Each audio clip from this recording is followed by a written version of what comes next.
Magandang umaga mga idol. Nandito na naman tayo sa garahe namin. Umpisa naman tayo ng biyahe mga idol. Bakbaka naman tayo. Tatahakin naman natin yung kalsada. Ayan. Ayan yung truck ko mga idol. Ayan. 2 linggo kami hindi nagsama. Pero may dispatch na tayo mga idol. Kaya ang aga natin dito. Ayan.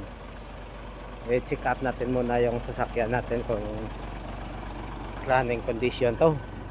Kasi ginamit din to ng ko ng kasamahan nung nang wala ako. Ayan. May trailer pa. Ayan. Ikutin natin.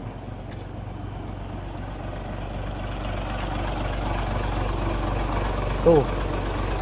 All goods. Ang check lang natin yung yung diesel, oil at saka mga ilaw niya mga idol. Yan lang mga idol. Once again, magandang umaga.